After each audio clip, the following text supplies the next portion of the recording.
So you don't want to buy a Tesla because of Elon Musk. So what other choices do you have out there for a fantastic EV?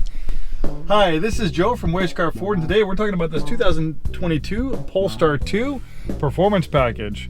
Alright, just for a disclaimer, I'm not anti-Elon. I own a Tesla myself. Aside from his politics, I think they make fantastic vehicles, but you know, everyone thinks different things, and maybe you don't like Teslas just for other reasons aside from Elon's politics. So we got to give our customers some other choices. We always have a great selection of EVs, including Teslas, but another fantastic EV is the Polestar 2. Very well received by the automotive press. This is a dual motor version. They're available either in front wheel drive or all-wheel drive. So this has dual motors, making it all-wheel drive, also making it really fast. It's like having two engines. So the dual motor version is significantly faster than the front wheel drive version of this vehicle. You have a combined output of 400 horsepower. 0 to 60 is right around 4 seconds. On top of that, this one has a performance package which gives even more goodies. The Polestar is kind of a spin-off of Volvo. It's their own brand.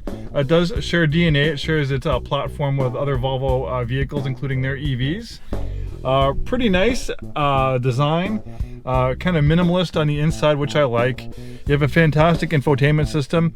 It is powered by Google's Android automotive car system, infotainment system and software.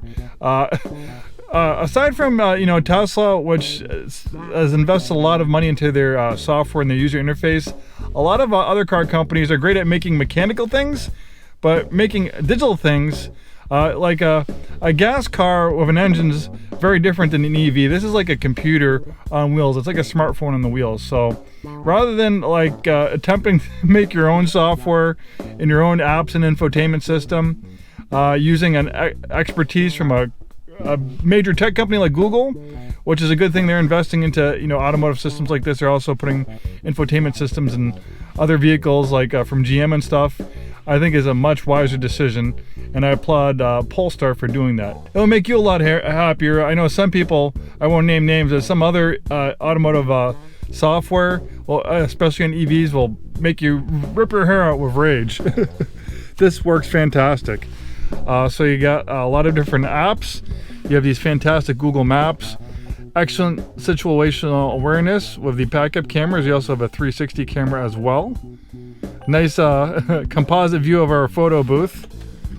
The vehicle is highly programmable. You can control the feel of the vehicle. You can put it in sport mode, shut off the traction control system. You can set it up for one pedal driving where it'll all the way come to a complete stop without even having to put your foot in the brake. You can make it act like a regular vehicle and have it creep. I don't prefer that. You have lots of driver's assistance features. There's your charge settings. Volvo recommends you only charge it to 90% for daily use for the long lifespan of your battery. Every once in a while, charging it to 100% for a road trip is perfectly fine.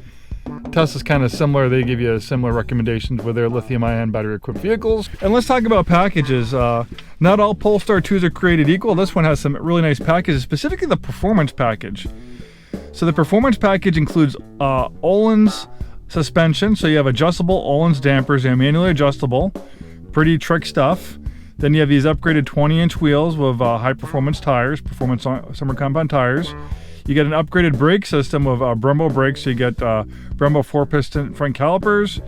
Then you get these really cool golden collar seat belts, exclusive to the performance package. Then we have the pilot package. That includes a 360 surround view camera. You get pilot assist and adaptive cruise control, pixel LED headlights with light sequence. You have blind spot information with steering assist, cross traffic alert with auto brake, and rear collision warning and mitigation. Then this has a plus package that includes mechanical cushion extensions, heated wiper nozzles, fixed pano roof, very nice, projected Polestar symbols, interior high level illumination, heat pump. Heat pump's really important, especially if you're going to operate your EV in really cold weather. The heat pump increases the efficiency of the vehicle by using a heat pump. It can heat or cool the cabin of the vehicle. A regular gas car will use the heat from the engine, excess heat created from the engine running to heat the vehicle, but you don't have that with an EV, so it needs to use a little bit of heat from the battery. It has to use a little bit of energy from the battery to heat the vehicle. The heat pump makes it all that more efficient. The heat pump can actually add as much as 10 miles of range to the vehicle in cold weather. So that's a nice feature. Then we have LED fog lights, heated rear seats, Harman Kardon premium audio system, heated steering wheel, power driver and passenger seats, power backrest, cordless charging, and a 15-watt inductive charging for QI-enabled devices. So you have this nice design in the interior. We kind of have like that Tesla-esque screen in the middle. Nice digital gauge cloth you can see right now is the map right there. So lots of great information. Beautiful color combination in black on black. So the Polestar 2, so going back to Teslas, obviously Teslas, they're the, one of the biggest maker of EVs. So obviously a lot of people are going to compare this to a Tesla. So which Tesla would you compare the Polestar 2 to? No pun intended. It actually is kind of a mix in between. It's a little bit smaller than the Model Y, and it's a little bit bigger than the Model 3. So it's a little bit bigger than the Model 3, a little bit smaller than the Model Y. It has a sedan profile, but when you open the trunk, we can see it's a liftback, a hatchback like the Model Y. The Model 3 has a conventional trunk. Since there's no battery or gas tank, we have additional storage under there. And of course, you can fold down those rear seats, take out the cargo area cover. There's even a pass-through, but you can also fold down the rear seats for even more cargo space. So I would kind of compare this, you could compare it to a Model Y or even a Model 3 as far as size goes. So we don't have an engine up here, we have a little bit more storage. And even though the Polestar 2, you'd consider it compact, since you don't have engine, you don't have drive shafts, exhaust system, gas tanks, it frees up a lot of interior space for passenger space. So it actually has a lot more interior space than a comparable compact vehicle. Plenty of space up here. I had that front seat adjusted for my height. I'm 6'2". I got plenty of space here, plenty of headroom, plenty of legroom. I really like these gold seat belts. We have the rear heated seats. And this nice glass roof panel also benefits the rear seat passengers, just allowing a little bit more ambient light in. I love the looks and lines of the Polestar. I'm not copying anyone else. I think if they copy anyone, they probably copy their parent company, Volvo, as far as style goes. It's kind of that minimalist, Scandinavian inspired styling. I really like it. Their front end styling is really cool. You have these amazing LED headlights for outstanding nighttime visibility. And going to EVs, obviously the biggest factor when people think about buying an EV is I'm going to save a lot of money on gas. I'm going to save a lot of money using electricity to drive my car versus gasoline. And that's very true, especially us here in the Pacific Northwest, where we get a lot of our energy from hydroelectric. So we benefit from some of the lowest utility rates in the whole entire country.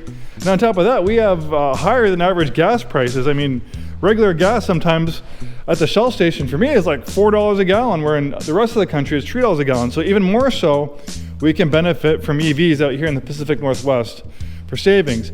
But the one thing that people don't always think about when an EV is the other thing you're going to save on is maintenance. Internal combustion engine has thousands of moving parts, requires regular dealer maintenance, oil changes, 30, 60, 90K services, fuel induction services. Maybe it needs new spark plugs, coolant changes, coolant flushes. With thousands of moving parts and the complexity of an internal combustion engine, it requires a lot more maintenance, where this is like an appliance. Pretty much the maintenance is, every once in a while they want you to take it to the dealership to maybe check things out, make sure everything's working well on it, nothing's loose, you don't have any loose bolts, things like that. But mainly is you have an air filter for the cabin, you have wiper blades, and tires. That's pretty much it. There's not a lot of service to do, so you're going to save a lot of money in service. And with regenerative braking, EVs and hybrids, they use regenerative braking, so when you're slowing down, they'll reverse the polarity of the electric motors, turning them into generators. So normally, that kinetic energy you lose through heat, through braking, it can recapture that and put it back in the batteries. And the happy dividend of that regenerative braking, since you're not using the actual brakes as often, you get a lot of brake life. I see a lot of EVs and hybrids like Priuses and stuff with 100,000+ miles, sometimes 150,000 miles on the original brakes. And we're not comparing this Polestar 2 to like a Honda Accord or a Toyota Camry. This is a $50,000 performance sedan. The performance, the price point, you compare this to like a $50,000 BMW or Mercedes. So generally the ownership costs are a lot more expensive. Think about the expensive dealer maintenance on a Mercedes or BMW. Comparing a vehicle, so comparing this to similar type ICE vehicles, the savings can be quite significant for fuel, no expensive premium fuel, and no regular expensive dealer maintenance. Obviously you're going to still have to bring it to the dealership for checks here and then, but nowhere as much as a gas-powered vehicle. Well, that's my little spiel on EVs. The Polestar 2 is fantastic. I've bought and sold dozens of them over the years. I love the way they drive. Obviously, I drive a Tesla, but I'm very impressed by the Polestar 2. If I wasn't going to drive a Tesla and I was going to look at another EV brand, I'd highly consider these. And especially in the pre-owned market, they're fantastic values for what these things cost new, where you can buy some of these that are 2 or 3 years old with relatively low miles coming off lease. These are a lot of bang for your buck. Thanks for watching and have a great day.